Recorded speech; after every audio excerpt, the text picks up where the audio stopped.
அனைத்து உரிமை குரல் நண்பர்களுக்கும் வணக்கம். விஜய் டிவியுடைய நம்பர் 1 டிஆர்பி நிகழ்ச்சியாக இருக்கக்கூடிய பிக் பாஸ் நிகழ்ச்சி பாத்தீங்கன்னா ஆரம்பிக்கிறதுக்கு முன்னாடி இருந்தே இந்த முறை சீமான் சிறப்பு விருந்தினராக வரப்போறாரு அப்படின்ற ஒரு விஷயம் ரொம்பவே பெரிய பேசும் பொருளாக இருந்துட்டு இருக்கு. இது குறித்து பல்வேறு விமர்சனங்கள் வந்துட்டு இருந்தாலுமே விஜய் டிவியில் இருக்கக்கூடிய நம்பிக்கையான வட்டாரம் மூலம் நமக்கே கிடைத்திருக்கக்கூடிய தகவலாக என்ன இருந்துச்சு அப்படின்னா, இந்த முறை சீமான சிறப்பு விருந்தினராக அழைக்கிறதுக்கு விஜய் டிவி நிர்வாகம் பேச்சுவார்த்தை நடத்திட்டு இருக்காங்க அப்படின்றதா தான் இருந்துச்சு. ஆனாலுமே இது குறித்து முழு விவரங்கள் வெளிவராமலே இருந்துட்டு இருந்துச்சு.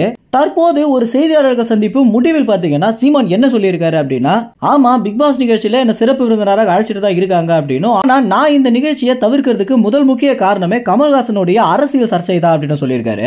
இதுல இருந்து முழு விவரமாக என்ன சீமான் சொல்லியிருக்காரு அப்படின்னா, எப்போ கமல்ஹாசனுடைய செயல்பாடுகள் திமுக கட்சிக்கு ஆதரவாக மாறிச்சோ அப்பத்துல இருந்தே கமல்ஹாசன் மேல எனக்கு ஒரு வெறுப்பு வந்துச்சு அப்படின்னு, அவர் இருக்கக்கூடிய நிகழ்ச்சிக்கு நான் போனேன் அப்படின்னா என்ன அறியாமலேயே நான் கமல்ஹாசனை இந்த மாதிரியான கேள்விகளை கேட்டுட்டா அது பெரிய சர்ச்சையாக மாறிடும் அப்படின்ற காரணத்தினாலையும் ஒரு அண்ணனாக மதிச்ச நபரை சீமான் இப்படி பேசிட்டாரு அப்படின்னு ஒரு விமர்சனம் வந்துரும் அப்படின்ற காரணத்தினால தான் இந்த நிகழ்ச்சியை நான் தவிர்த்துட்டு வந்துட்டு இருக்கேன் அப்படின்னு சீமான் சொல்லியிருக்காரு. இறுதியாக பாத்தீங்கன்னா இந்த ஒரு விஷயம் உண்மைதான் அப்படின்னு தெரிய வந்திருக்கு. கமல்ஹாசனும் சீமானும் இணைந்து ஒரு மேடையில் இருக்க போறாங்க அப்படின்னு நினைக்கும் போது எல்லா மீடியாக்களுக்கும் ஒரு பெரிய உணவாகவே பார்க்கப்பட்டிருக்கு. தமிழ்நாட்டில் இருக்கக்கூடிய எல்லா மீடியாக்களுக்குமே இது ஒரு பெரிய உணவாகவே பார்க்கப்பட்டிருக்கு. ஏன்னா இந்த ஒரு விஷயம் வெளியாச்சு அப்படின்னா டிஆர்பில மட்டும் இல்லாம அனைத்து தமிழ் மக்களுமே பாத்தீங்கன்னா இந்த ஒரு விஷயத்தை விரும்பி பார்ப்பாங்க அப்படின்னே சொல்லலாம்.